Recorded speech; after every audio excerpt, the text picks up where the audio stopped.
할렐루야. 오늘 참 좋은 날입니다.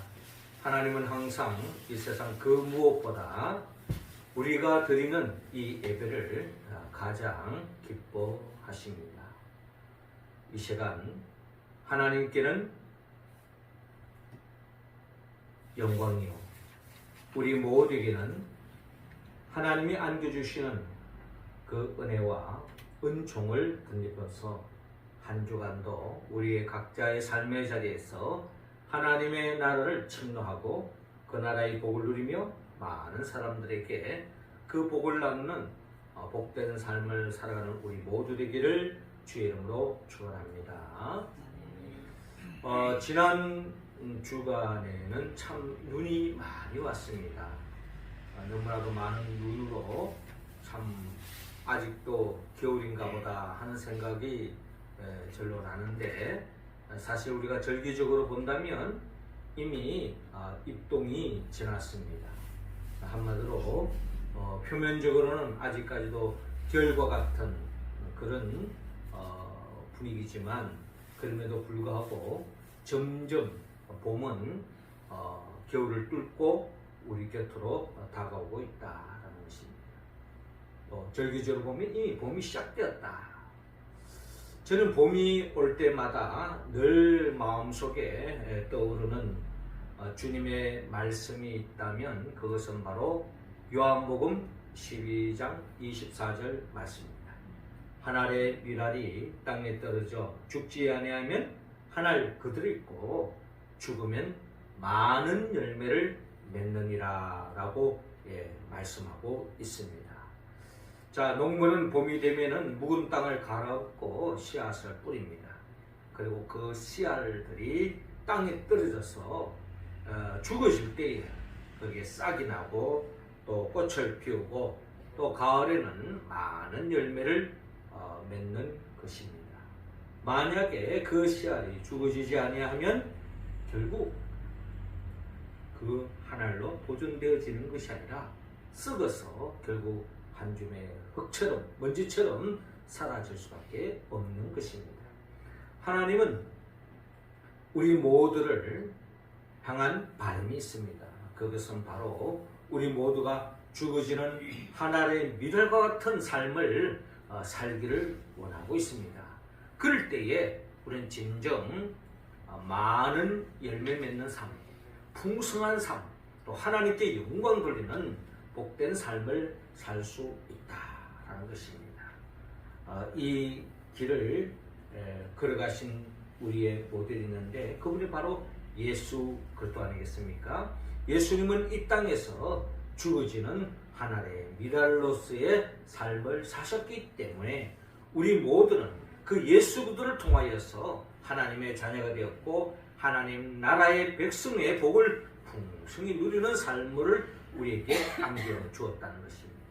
이처럼 이 봄날에 주님은 죽어지는 하나의 밀알의 삶을 사셨던 주님과 같은 삶을 살아서 우리 인생에도 정말 하나님이 기뻐하는 주님과 같은 많은 열매 맺는 생명의 열매를 맺는 행복의 열매를 맺는 우리 모두가 다 되기를 원합니다. 그렇다면 우리가 이 봄날에 죽어지는 하나의 밀알과 같은 삶을 산다는 게 무엇인가? 오늘 본문은 우리에게 가르쳐주고 있습니다. 먼저 오늘 본문 31절을 통하여 바라보라고 말씀하고 있습니다. 자, 31절 우리 같이 한번 읽어볼까요? 시작. 인자가 많은 고난을 받고 장로들과 대제사장들과 서기관들에게 버림받아 죽임을 당하고 사흘 만에 살아나야 할 것을 비로소 그들에게 가르치시되 아멘. 자, 오늘 본문 31절에 인자가 많은 고난을 받고 장로들과 대제사장들과 서기관들에게 버림받아 죽임을 당하고 사흘 만에 살아나야 할 것을 비로소 그들에게 가르치시되라고 말씀합니다. 그러니까 예수님께서 제자들에게 내가 십자가에 고난을 당하고 죽음을 당할 죽음을 당하지만 그러나 사흘 만에 다시 부활할 것이다. 어떻게 본다면 예수님의 삶의 결정체를 결국 제자들에게 들려주고 있습니다. 한마디로 복음의 핵심이죠. 자, 그런데 이 말씀을 비로소 그들에게 가르치시되라고 말씀하고 있습니다. 그러면 비로소라고 하는 말은 앞에 어떤 일이 있었습니까? 우리가 잘 아는 것처럼 마가복음 8장 31절 앞에 보면은 예수님께서 제자들을 향한 질문이 있습니다. 그것은 바로 뭐냐면 사람들이 인자를 누구라 하느냐? 라는 질문이 있었죠. 그리고 제자들에게 너희는 나를 누구라 하느냐? 라는 질문이 있었습니다. 그때 베드로의 대답이 주는 그리스도시요 살아계신 하나님의 아들입니다. 라고 고백합니다. 그 말은 뭡니까? 주는 그리스도시요 살아계신 하나님의 아들입니다. 예수님은 우리 구원자입니다. 하나님의 아들이시기 때문에 우리의 삶의 모든 문제를 다 해결해 줄 수 있고 우리의 삶을 더 없는 복된 길로 인도해 주십니다 하는 그와 같은 당당한 주님을 향한 고백을 베드로를 비롯하여 제자들도 아마 그런 마음이 동일했을 것입니다. 아마 이때 주님의 마음은 더없이 기뻤던 거죠. 자, 그런데 그 말을 하고 난 뒤에 비로소 예수님께서 제자들에게 예수님이 결국 십자가에 못 박혀 죽음을 당하고 사흘 만에 부활할 것이다 라고 비로소 주님이 제자들에게 가르쳤다라는 것이 오늘 본문의 말씀인 것입니다. 결국 예수님의 그 부활의 삶으로 나아가기 위해서는 현실적으로 고난을 당하고 십자가에 못 박혀 죽음이라고 하는 현실적인 고난, 고통, 또한 십자가의 죽음을 이야기하고 있는 예수님을 우리는 바라볼 수 있습니다. 우리는 오늘 본문을 통하여 우리를 위하여 십자가의 길을 걸어가신, 우리를 구원하기 위하여 십자가의 길을 걸어가셨던 그 예수님을 바라보기를 원합니다. 하나님의 아들로 이 땅에 오셔서 왜 굳이 예수님은 고난을 겪었는가? 왜 역경을 겪었는가? 왜 어려움을 겪었는가? 왜 순환을 당했는가? 그걸 좀 피할 수는 없을까? 우리는 생각할 때가 있습니다. 예수 믿으면 모든 일들이 잘 되고 모든 일들이 형통하고 모든 일들이 생각대로 진행되어지는 것, 다 우리의 인간적인 바램 아니겠습니까? 그런데 예수님은 분명히 이 땅에서의 삶을 밝혀주는데 그 영광스러운 부활의 자리에 가기 위해서는 반드시 십자가를 통과해야 된다. 한마디로 고난, 하나님이 주시는 고난이 있다면 그것을 즐거운 마음으로 받아들이라고 우리에게 말씀하고 있습니다. 그러니까 이 고난에 대한, 역경에 대한, 어려움에 대한, 외로움에 대한 나름대로의 하나님이 우리에게 주시는 뜻이 있다는 거예요. 우리 모두가 거부하고 싶은, 거절하고 싶은, 피하고 싶은 그런 어려움, 그 고난, 주님은 우리에게 지고 가기를 바라는 마음으로 오늘 본문을 통하여 이런 고난받는 주님을 바라보기를 원하고 있습니다. 그렇다면 하나님이 왜 우리에게, 예수님에게 왜 십자가의 길을 걸어가게 하느냐? 왜 우리에게 우리의 삶의 자리에 고난을 묵상하고 또 고난을 우리가 삶의 자리에 주어졌을 때 그걸 피하지 말고 그걸 달게 치고 가라고 주님은 말씀하고 있습니다. 곤충학자인 찰스 코만이 하루는 애벌레를 보게 되었습니다. 애벌레가 나비가 되는 그 과정 속에서 그 꽃이 구멍을 뚫고 나오는 광경을 오랫동안 이렇게 관찰하고 있는 것입니다. 나비는 작은 꽃이 구멍을 뚫고 나기 위해서 몸부림치고 있는 모습을 보게 되었습니다. 그리고 긴 시간 애를 쓰고 나오는 나비가 너무나도 안쓰러워서 안타까워서 이 곤충학자가 이 고치에서 이 구멍을 뚫고 나오는데 좀 도움이 될까 싶어가지고 결국에는 그 고치 구멍을 가위로 좀 이렇게 잘라 주었다는 것입니다. 빨리 쉽게 좀 나오라고. 그래 했는데 그래서 뚫고 나와서 이제 이 나비가 이제 창공을 향해서 잘 날아갈 것으로 생각했는데 결국 날지 못하고 죽는 광경을 보게 되었습니다. 그리고 다른 고치를 보면서 뒤늦게 알게 된 것이 바로 뭐고 하니 바로 이 고치 구멍을 뚫고 나오는 과정 속에서 이 나비가 이 날개에 근육이 이제 생겨진다는 거예요. 점점 이걸 뚫고 나가기 위해서는 힘이 조여지고 거기에 근육이 생기고 또 나름대로의 이게 날 수 있는 구조로 바뀌어진다는 겁니다. 근데 그 과정을 통과하지 않고 쉽게 나오도록 그냥 가위를 잘라줬는데 그렇게 하면 더 쉽게 나올 줄로 생각했는데 쉽게는 나왔지만 창공을 날 수 없고 결국에는 죽는 그 모습을 바라보면서 고치에게는 반드시 이런 과정이 필요하구나 것을 뒤늦게 알게 되어졌다는 것입니다. 값산 동정이 한마디로 그 나비가 날 수 있는 기회를 앗아가 버리고 말았던 것입니다. 애벌레가 나비가 되기까지는 반드시 고난을 통과해야 합니다. 고난을 통하여서 창공을 향하여 나는 힘을 소유할 수 있고 날개짓으로 하늘을 날 수 있다는 것입니다. 여러분, 혹 여러분들의 삶이 힘듭니까? 어려운 고통 속에 있습니까?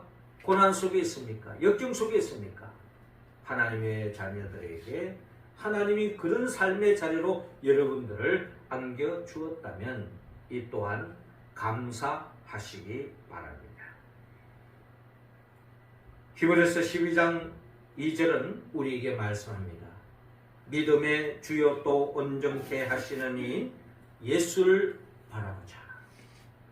저는 그 앞에 있는 즐거움을 위하여 십자가를 참으사 부끄러움을 개의치 아니하시더니 하나님 보좌 우편에 앉으셨느니라 라고 말씀하고 있습니다. 하나님 보좌 우편, 그 영광의 자리에 이르기까지 예수님은 앞에 있는 그 즐거움을 위하여서 십자가를 참고 부끄러움을 개의치 않았다. 그 어떠한 수모, 그 어떠한 역경, 그 어려움도 아멘으로 받아들이고 그것을 지고 가셨던 그 주님을 우리에게 바라보라고 히브리서를 통하여 우리에게 말씀하고 있습니다. 그렇습니다. 이 사순절 기간 속에서 특별히 우리를 위하여 십자가를 지어 가시는 주님을 깊이 묵상하며 우리도 그 주님을 바라보고 주님이 걸어갔었던 그 길을 따라가는 이 사순절의 기간이 되어서 우리의 삶에 그 어떠한 역경과 고난도 즐거운 마음으로 받아들이고 주님의 관점에서 그 고난을 해석하고 또 승리의 삶으로 나아가는 우리 모두가 되기를 주의 이름으로 축원합니다. 이어 두 번째로 하나님은 우리 모두가 죽어지는 하나의 미랄로서의 삶을 산다는 것은 오늘 보면 33절을 통하여 생각하라고 말씀합니다. 어떤 생각을 가져야 되느냐? 33절 우리 같이 한번 읽어봅시다. 시작. 예수께서 돌이키사 제자들을 보시며 베드로를 꾸짖어 이르시되 사단아 내 뒤로 물러가라. 내가 하나님의 일을 생각하지 아니하고 도리어 사람의 일을 생각하는도다 하시고. 아멘. 자, 오늘 본문 32절에 드러내놓고 이 말씀을 하시니 즉 주님이 내가 이제 십자가의 고난을 그 길을 갈 것이다. 그리고 사흘 만에 부활할 것이다 하고 비로소 말씀하셨잖아요. 자, 이렇게 말씀을 하니 베드로의 반응 32절에 베드로가 예수를 붙들고 항변하며, 한마디로 주님의 그 십자가의 길을 간다고 하는 그 말씀을 베드로가 항변하고 있다는 겁니다. 한마디로 그걸 받아들일 수 없다는 거예요. 그러면서 하는 말이 33절에 예수께서 돌이키사 제자들을 보시며 베드로를 꾸짖어 이르시되 사단아 내 뒤로 물러가라. 내가 하나님의 일을 생각하지 아니하고 도리어 사람의 일을 생각하는도다 하시고 라고 말씀하고 있습니다. 자, 이런 분위기를 볼 때에 베드로의 항변의 의미가 뭔지 우리가 알 수 있잖아요. 한마디로 주님 그 고난에 가는 길 제가 말리고 싶습니다. 또 가서는 안 됩니다. 우리를 두고 십자가에 통해서 죽음의 길을 간다는 것 우리는 그걸 받아들일 수 없습니다. 우리는 그것을 도저히 용납이 안 됩니다. 우리가 말리겠습니다. 우리가 막겠습니다. 이런 어떤 생각. 그리고 그 마음속에는 베드로가 주님을 향한 마음 아니겠습니까? 위하는 마음. 어떻게 주님이 고난을 당하십니까? 주님은 영광만 받아야죠. 우리가 대신 죽겠습니다. 이런 마음도 없지 않아 있었을 것입니다. 그때에 예수님께서 이 베드로에게 사탄아 내 뒤로 물러가라. 얼마나 충격적인 말씀입니까? 예수님의 제자 그 베드로 어떤 사람입니까? 나름 배와 그물을 버려두고 자기의 삶의 모든 것을 접고 지금 주님만 바라보고 주님만 의지하고 따라가고 있는데 그 베드로를 향해 사탄이라고 했으니 어떻게 본다면 우리가 이 세상에서 모욕적인 많은 욕도 있겠지만은 여러분 사탄이라고 하는 것은 최고의 어떻게 보면은 책망의 말 아니겠습니까? 예수님부터 그런 말을 듣는다면 여러분들을 향해서 주님이 그런 말을 했다면 여러분들 그걸 어떻게 소화할 수 있겠습니까? 한마디로 엄청나게 주님께서 이 베드로 예수님을 인간적으로 베드로가 주님을 알았을 때 얼마나 큰 칭찬을 했습니까? 그럼에도 불구하고 베드로를 향하여 사탄아 내 뒤로 물러가라. 한마디로 베드로가 가지고 있는 이 생각은 잘못된 생각이다. 하나님의 뜻을 거스르는 거다 라고 하는 의미로 주님께서 말씀하고 있는 겁니다. 네가 하나님의 일을 생각하지 아니하고 도리어 사람의 일을 생각하는 거다. 인간적으로는 이해가 되지만 그건 하나님의 뜻과 다르다는 겁니다. 인간적인 생각, 나를 위하는 마음 고맙지만 그것은 사탄적인 생각이다. 하나님이 기뻐하는 생각이 아니다 라고 말씀하고 있는 것입니다. 주님은 우리 모두가 사람의 일을 내려놓고 하나님의 일을 생각하기를 주님은 말하고 있습니다. 사람들의 생각, 여러분 철저하게 사람은 자기 중심적인 생각을 가질 수밖에 없고 자기 중심적인 말을 할 수밖에 없고 자기 중심적인 삶을 살아갈 수밖에 없는 것이 인간의 실존입니다. 그런데 주님은 그런 생각을 내려놓고 하나님 중심으로 사는 것이 진정한 행복의 길이요 궁극적으로 그게 바로 영원한 생명의 길, 하나님의 나라의 백성으로서의 삶을 살기를 원하는 자들은 하나님의 일을 먼저 생각해야 한다는 말씀을 우리에게 들려주고 있는 것입니다. 주님은 우리 모두가 매 순간순간 사람의 일을 생각을 내려놓고 하나님의 일을 먼저 생각하기를 원합니다. 사람의 일을 생각하는 것, 자기 중심적인 생각을 했을 때 우리가 잘 아는 것처럼 창세기 보면 최초의 살인이 어디서 나왔습니까? 가인이 동생 아벨을 죽이는 거예요. 자기 생각과 생각대로 전개되지 않았을 때 심지어 동생까지 죽이는 최초의 살인이 거기에서 나왔다는 겁니다. 결국 우리가 내 중심으로 빠질 때에 결국 다른 사람을 죽이고 죽이는 그런 어처구니 없는 일에 빠질 수 있는 것입니다. 그러므로 우리는 매 순간순간 사람의 생각, 내 중심적인 생각을 내려놓고 하나님 중심의 생각을 가질 때에 우리는 진정 하나님의 나라의 삶을 살 수 있다. 그리고 심지어 예수님은 매 순간순간 기도할 때마다 우리가 잘 아는 바 예수님의 기도의 내용은 이거 해주세요, 저거 해주세요. 우리 기도의 내용처럼 그렇게 합니다. 우리 기도는 다 어떻게 됩니까? 내 중심적으로 생각하는 거예요. 내가 바라는 대로 되기를 원하는 게 기도의 출발 아닙니까? 그러나 주님의 기도의 결론은 나의 원대로 마옵시고 아버지의 뜻대로 하옵소서. 여러분, 사순절 기간은 다시 한 번 더 우리의 바램도 있고 나의 뜻도 있지만 이게 정말 하나님의 뜻과 얼마나 가까운가를 헤아려야 할 것입니다.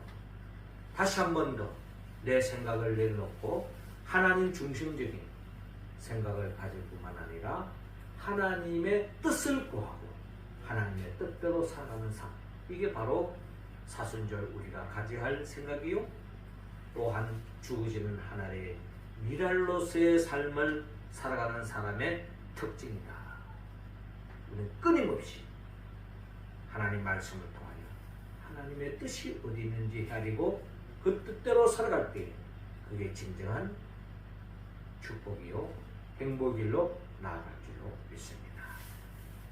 사단아, 내 뒤로 물러가라. 내가 하나님의 일을 생각하지 아니하고 도리어 사람의 일을 생각하는도다. 베드로에게 향한 말씀이지만 결국 우리를 향한 주님의 음성을 우리 모두가 듣고 우리 또 이런 책망 듣는 성도가 되지 않기를 주도록 축원합니다. 마지막 세 번째로 죽어지는 하나님의 미랄로서의 삶을 살아간다는 것은 오늘 본문 34절을 통하여 따라가는 것입니다. 34절 우리 같이 읽겠습니다. 시작. 무리와 제자들을 불러 이르시되 누구든지 나를 따라오려거든 자기를 부인하고 자기 십자가를 지고 나를 따를 것이니라. 아멘. 자, 오늘 보면 34절에 무리와 제자들을 불러 이르시되 누구든지 나를 따라오려거든 자기를 부인하고 자기 십자가를 지고 나를 따를 것이니라 라고 말씀하고 있습니다. 누구든지 자기 목숨을 구원하고자 하면 잃을 것이요 누구든지 나와 복음을 위하여 자기 목숨을 잃는 자는 구원하리라. 사람이 만일 온 천하를 얻고도 자기 목숨을 잃으면 무엇이 유익하리요? 라고 말씀하고 있습니다. 주님은 우리에게 가장 가치 있는 그 생명을 소중함을 다시 한 번 더 일깨워주면서 우리가 영원한 생명을 얻는 길, 그것은 바로 자기 십자가를 지고 주님을 따라가는 것이라고 말씀하고 있습니다. 주님을 따라가야 됩니다. 주님을 따라간다는 것은 먼저 하나님의 뜻을 헤아리고 그 뜻을 이루기 위하여서 고난도 감수하고 그 어떠한 어려움도 감수하고 하나님의 뜻대로 살아가는 그 예수님의 그 발자취를 따라가는 삶, 이게 바로 죽어지는 하나님의 미랄로스의 삶을 살아가는 모습이라는 겁니다. 37절에 사람이 무엇을 주고 자기 목숨과 바꾸겠느냐? 누구든지 이 엄란하고 죄 많은 세대에서 나와 내 말을 부끄러워하면 인자도 아버지의 영광으로 거룩한 천사들과 함께 올 때에 그 사람을 부끄러워하리라.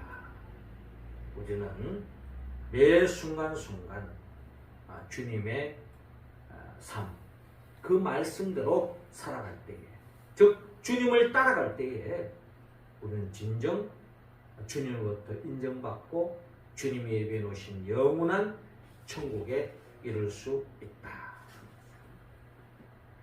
주님을 따라가기를 원합니다. 우리는 지난 주간에 룻기 말씀을 읽었는데 룻기 1장 16절 17절에 우리가 잘 아는 룻의 고백이 있습니다. 룻이 이르되 내게 어머니를 떠나며 어머니를 따르지 말고 돌아가라. 강권하지 마옵소서. 어머니께서 가신 곳에 나도 가고 어머니께서 머무시는 곳에 나도 머물겠나이다. 어머니의 백성이 나의 백성이 되고 어머니의 하나님이 나의 하나님이 되시니 어머니께서 죽으시는 곳에서 나도 죽어 거기 묻힐 것이라. 만일 내가 죽는 일 외에 어머니를 떠나면 여호와께서 내게 벌을 내리시고 더 내리시기를 원하나이다.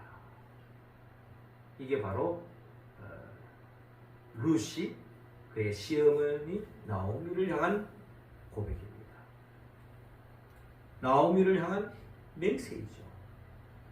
사실 시어머니 나오미는 룻에게 네 남편도 이제 죽었으니 네 살 길 살대로 가라고 이야기하지 않습니까? 그런데 룻은 자기의 인간적인 생각을 따른다면 아닌 게 아니라 어머니를 떠나서 자기 고향으로 돌아가서 제2의 인생길을 살아가는 것이 정답일 것입니다. 또 시어머니 나오미도 룻을 위하여서 그렇게 하는 것이 네 인생의 행복이라고 생각하기 때문에 떠나라고 이야기하는 거예요.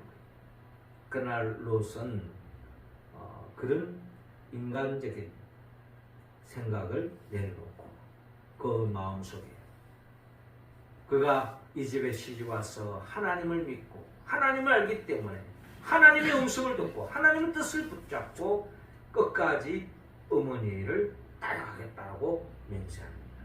훗날 이 룻은 마태복음 1장에 예수님의 족보에 이방인으로서 예수님의 족보에 올라가는 예수 그리스도의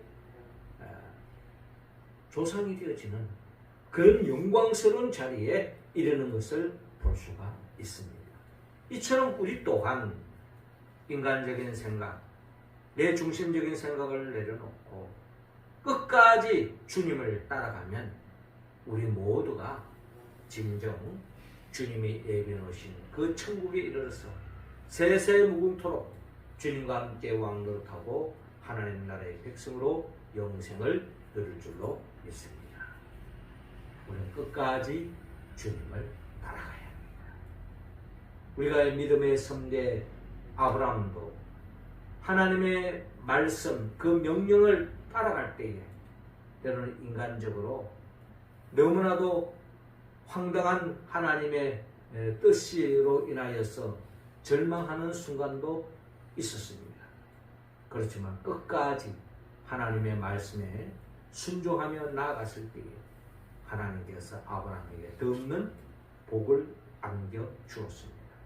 하나님의 말씀대로 살아가는 것, 그것이 바로 주님을 따라가는 길이요 죽어지는 하나의 미랄로서의 삶을 살아가는 삶의 모습이다 라는 것입니다. 주님은 다시 한번 말씀합니다. 누구든지 나를 따라오려거든 자기를 부인하고 자기 십자가를 지고 나를 따를 것입니다. 자기 십자가, 거기에는 반드시 고난이 있습니다. 때로는 수모를 당할 수도 있습니다. 한마디로 역경이 있을 수 있습니다. 그러나 하나님의 뜻 가운데서 그 모든 것을 즐거운 마음으로 지고 가면 반드시 하나님께서 우리 모두에게 우리의 상상을 뛰어넘는 30배, 60배, 100배, 만배의 복으로 우리의 삶을 안겨주실 줄로 믿습니다. 사랑하는 성도 여러분, 이 사순절 기간에 다시 한 번 더 우리가 죽어지는 하나의 미랄로서의 삶을 살았던 주님을 바라봅시다. 그리고 주님과 같은 생각을 가집시다. 사람의 일을 생각하지 말고 하나님의 일을 생각합시다. 그리고 자기 십자가를 즐거운 마음으로 지고 주님과 같이 날아갑시다. 하나님은 반드시 이런 삶을 살아가는 우리에게 복을 안겨주실 줄 믿습니다. 그러나 이 말씀, 이 명령, 이 바램 우리가 온전히 응답하기 위해서는 성령의 도움을 받아야 합니다. 성령의 도움이 없이는 주의 말씀에 우리가 온전히 응답할 수가 없죠. 성령은 예수부터 영입니다. 예수님이 누구입니까? 예수님은 우리를 위하여서 천지 만물을 창조하신 분이죠. 더없는 에덴 동산 같은 인생을 살기를 원했던 겁니다. 그러나 아담이 지은 그 범죄로 인하여서 모든 것을 상실하고 말았기 때문에 우리 인생길은 결국은 절망과 저주와 마지막에는 지옥에 떨어질 수밖에 없는 우리들의 인생길이었는데, 결국 주님께서 우리 모두를 구원하기 위하여 친히 인간의 몸으로 오셔서 우리의 죄를 대신 짊어지고 십자가에 못 박혀 죽으시고 죽은 자 가운데 3일 만에 부활하시고 성천하시고 지금도 하나님 보좌 우편에서 우리에게 성령을 주기를 바랍니다. 예수님이 누구인지 알고 그 영을, 그 예수님의 영의 도움을 받기를 원하는 자들에게 마음껏 성령의 충만함을 안겨주시는 분이 바로 우리 주님입니다. 그 주님의 영으로 충만함을 받아서 주의 말씀에 응답하고 주님이 원하는 그 길을 걸어가는 우리 모두를, 주님 몸된 교회 백성들을 영원한 천국으로 인도하기 위하여 장차 재림하여 오실 예수 그리스도, 그분의 영포에서 성령의 도움을 받았어. 오늘 말씀처럼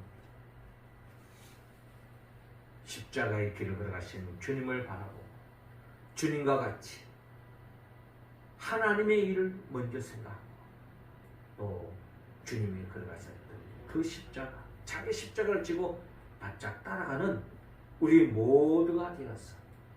이 봄날에, 이 사순절에 죽어지는 하나의 미랄로서의 삶을 살아가는 우리 모두가 되기를 주의 이름으로 축원합니다. 기도드리겠습니다. 하늘에 계신 우리 아버지, 이 시간 우리 한 사람 한 사람에게 성령의 기름을 부어 주옵소서. 성령 충만함으로 우리 일상 속에서 주의 말씀을 붙잡고 주님을 바라보고 주님을 생각하고 주님이 걸어가셨던 그 길을 바짝 따라가는 우리 모두가 되게 하여 주옵소서. 예수님의 이름으로 기도합나이다. 아멘. 찬송가 304